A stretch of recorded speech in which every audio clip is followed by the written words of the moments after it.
Pakinggan mo to. Sobrang importante ang topic na pag-uusapan natin ngayon. Ngayon, pag-uusapan natin ang isang bagay na madalas hindi napapansin sa social media, ang kaibahan ng share at re-uploading ng content. Marami sa atin gustong maging supportive friend, supportive content creator, supportive sa negosyo. Pero ang tanong, tama ba ang paraan ng suporta na ginagawa natin? Unang-una, ano ba ang share? Kapag nag-share ka ng post, video o content ng kapwa content creator, nanatili ang pangalan niya, nanatili ang credits, lumalakas ang reach at engagement niya. At higit sa lahat, nirespeto mo ang pinaghirapan niya. Ang share ay simbolo ng tunay na tao at pagrespeto. Ibig sabihin nito, gusto kitang umangat, hindi kita aangkinin. Ngayon, ano naman ang re-uploading?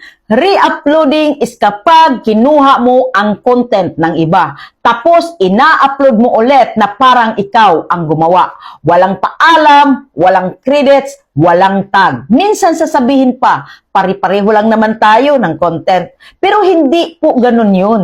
Mga kaibigan, bawat content may effort, may oras, may puyat, may gastos, may tapang. Kaya kapag nire-upload mo ang content ng iba without permission, hindi ka tumutulong, nangaagaw ka ng bunga ng hirap ng iba.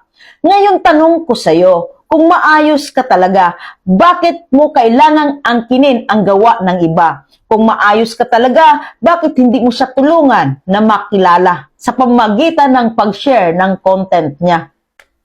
Ito ang mindset ng tunay na kaibigan sa social media. Masaya akong umangat ka. Gusto kong dumami ang followers mo. Isishare ko ito para makita ng iba ang galing mo. Isishare ko to para malalaman din ang iba.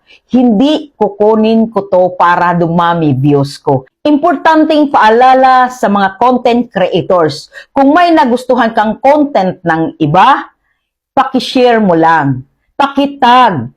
At i-credit yung may-ari. Humingi ng permiso kung gusto mong gamitin. Huwag mong i-re-upload. Hindi nakakababa ng pagkatao ang paghingi ng permiso. Mas nakakababa ang pagnanakaw ng ideya at content ng iba. At sa mga nakakaranas na nire-upload ang content nila, huwag kang panghinaan ng loob. Ibig sabihin lang yan, may halaga ang ginagawa mo. Pero sana, dumating ang panahon na mas dumami ang mga content creators na marunong mag-share, hindi magnakaw.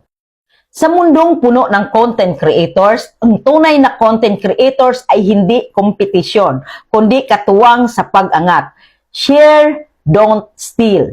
Support, don't compete. Be a friend, not a content grabber. Kung agree ka dito, i-share mo ang video na ito at itag ang mga kaibigan na kailangan makarinig nito. Salamat at hanggang sa susunod na video.